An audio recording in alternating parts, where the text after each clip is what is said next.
Break के बाद स्वागत है आपका। मरुधरा में तीसरी लहर ने दस्तक दे दी है और तीसरी लहर में सबसे ज्यादा खतरा बच्चों को है। मरुधरा के 2 जिलों में अब तक 600 से ज्यादा केस सामने भी आ चुके हैं।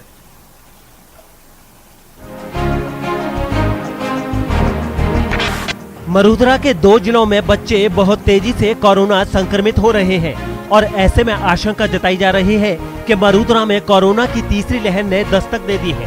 आपको बता दें कि पिछले कुछ दिनों में दौसा और डूंगरपुर में 600 से ज्यादा बच्चे कोरोना संक्रमित हुए हैं।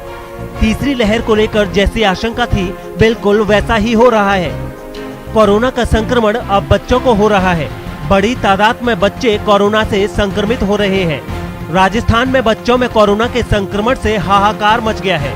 स्वास्थ्य विभाग की माने तो अकेले दौसा में 1 मई से 21 मई के बीच 18 साल से कम के 341 बच्चे कोविड पॉजिटिव हुए हैं, जबकि डूंगरपुर में 12 मई से लेकर 22 मई तक 18 साल से कम के 255 बच्चे संक्रमित हुए हैं। जब हम सैंपल लेने आते हैं घरों के अंदर, माँ बाप पॉजिटिव होते हैं, उनके घर के परिवार के पॉजिटिव होते हैं, तो बच्चे भी पॉजिटिव आते हैं। ऐसा कोई इशू वाली बात नहीं। लेकिन अभी तक एक भी न तो एडमिट हुआ है, न ही कोई बीमार बताया गया है, नहीं इसको किस तरह का इलाज हुआ है। ये हमारे लिए बड़ी अच्छी खुशी की खबर है कि हमारे जो बच्चे हैं वो इम्यूनिटी इतनी बूस्ट है उनकी कि वो संक्रमण का असर उनको बीमार नहीं कर पा रहा है। संक्रमित थे वो बात सही है, वो हमारी रिपोर्ट्स में पॉजिटिव आए हैं, लेकिन अभी तक कोई रिकॉर्ड एडमिट होने का या बीमार होने का या इलाज होने का कोई हमारे पास नहीं है। पूरा विश्व तीसरी लहर के अंदेशे की तरफ जा रहा है और हमारी भी सरकार की पूरी तैयारी है कि हम लोग तीसरी लहर से राजस्थान की जनता को बचा पाएं, बच्चे सुरक्षित रहें। हम सब लोगों को कोरोना की गाइडलाइन को बहुत गंभीरता से लेना है और जो भी बातें नॉर्म्स के आधार पे हैं उनका अगर हम ध्यान रखेंगे तो निश्चित हम लोग तीसरी लहर से बच पाएंगे। देखिए, ये आंकड़ा एक बार देखना पड़ेगा। ये जो हमारे डेली के कोविड के फिगर्स आते हैं उसमें एस्टिमेट करना पड़ेगा। टोटल हमारे ज़िले में जब मैक्सिमम पीक था उसमें 3-3.5 हज़ार टोटल पॉपुलेशन एक्टिव केसेस थे और आज की तारीख में हम लोग 1000 से भी कम है और हमारा positivity rate is less than 7% और हमारा oxygen bed occupancy is now less than 50%। मतलब 50% से अधिक बेड्स हमारे पास अवेलेबल हैं, वेकेंट हैं और फैसिलिटी ये काफ़ी अच्छे फिगर्स में कहना चाहूँगा। हम लोग काफ़ी रिकवरी की तरफ बहुत तेज़ी से बढ़ रहे हैं और आशा करता हूँ कि जो लॉकडाउन की गाइडलाइन सरकार ने निकाली है ये भविष्य में भी हम पालना करते हुए कोविड को पूरी तरह से पराजय करें। डूंगरपुर के सीएमओ का कहना है कि पिछले 10 दिनों में 250 से ज्यादा बच्चे कोरोना संक्रमित हुए हैं। राहत की बात सिर्फ इतनी है कि कोविड के चलते किसी बच्चे की मौत की खबर नहीं आई है, लेकिन खतरा तो खतरा है और कोविड ऐसी बीमारी है जिसमें कब किसे क्या हो जाए कुछ कहा नहीं जा सकता। कोरोना की रफ्तार से लोग परेशान हैं, तो कोरोना से मौत के सरकारी आंकड़े में हेराफेरी ने सरकारी आंकड़ों की पोल खोलकर रख दी है। राजसमंद में स्वास्थ्य विभाग के आंकड़े और नगर परिषद की ओर से जारी डेथ सर्टिफिकेट का अंतर कई सवाल खड़े कर रहा है। सवाल है कि मौत के आंकड़ों में हेराफेरी से किसे फायदा हो रहा है और यह हेराफेरी आखिर क्यों?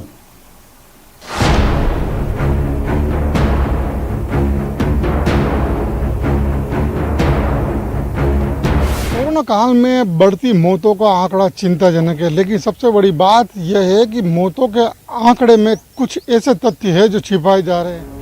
कोरोना की दूसरी लहर ने राजसमंद जिले को बुरी तरीके से प्रभावित किया है। इस बार मई माह के 19 दिनों में ही जिले में मौत का आंकड़ा 57 के पार चला गया है, लेकिन स्वास्थ्य विभाग की ओर से जारी मौत के आंकड़ों पर अब सवाल खड़े हो रहे हैं। राज्य सरकार के आंकड़े और शमशान घाटों तक पहुंचने वाले शवों की संख्या में भी अंतर है। 1 मई से 19 मई तक स्वास्थ्य विभाग ने राजसमंद में 57 मौत का दावा किया, जबकि नगर परिषद ने सिर्फ राजसमंद में 19 दिनों में 114 डेथ सर्टिफिकेट जारी किए हैं, जिसमें आरके हॉस्पिटल 68 और राजसमंद नगर परिषद क्षेत्र में 48 मौत की बात सामने आई है। सरकारी विभाग जो चिकित्सा विभाग है, सीएमएचओ के द्वारा जो आंकड़े जारी होते हैं वो और जिले के जो अन्य संस्थान हैं जैसे नगर निगम, नगर पालिका या पंचायत, उन संस्थानों के आंकड़े हैं, उन आंकड़ों में काफी बड़ा अंतर देखा जा रहा है। अकेले नगर परिषद राजसमंद ने 19 दिनों में 41 शवों का अंतिम संस्कार करवाया, जबकि स्वास्थ्य विभाग की ओर से जारी मौत के आंकड़ों के मुताबिक 57 में से 29 मृतक राजसमंद नगर परिषद क्षेत्र के बाहर के निवासी थे। भीम तहसील में अभी तक कोरोना से 35 मौत हुई हैं।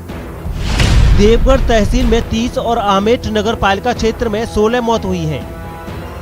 कई लोगों की कोरोना की जांच नहीं हुई और बीमारी से मौत हुई। गांव में कई ऐसी मौतें हुई हैं जिसे कोरोना से मौत माना जा सकता है, लेकिन सरकारी आंकड़ों में ये दर्ज नहीं है। कई गांवों में, गलियों में ऐसे लोग हैं जहां अकाल कई मौतें हुई है, लेकिन कईयों ने जांच नहीं करवाई या कई कोरोना के सामने मामले नहीं आए। ऐसे में मौतों का अंतर काफ़ी बड़ा है। अब इन बातों का जिम्मेदार कौन है और कौन इसका जवाब होगा, यह देखने वाली बात होगी। अलके सनाड्य, न्यूज 18 राजस्थान, राजसमंद। लखनऊ के मलिहाबाद के आम पूरी दुनिया में मशहूर हैं। आम की इस मशहूर वैरायटी का श्रेय पद्मश्री कलीमुल्लाह खान को भी जाता है, जिन्होंने इस बार अपने बगीचे के आमों का नाम कोरोना काल में जान गंवाने वाले कोरोना वॉरियर्स को समर्पित किया है।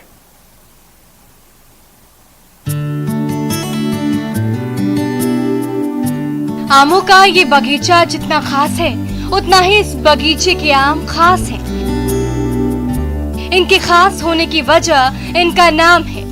यहाँ पीएम मोदी से लेकर सीएम योगी तक और सोनिया गांधी से लेकर अखिलेश तक कई बड़े राजनेताओं के नाम से आम के पेड़ हैं।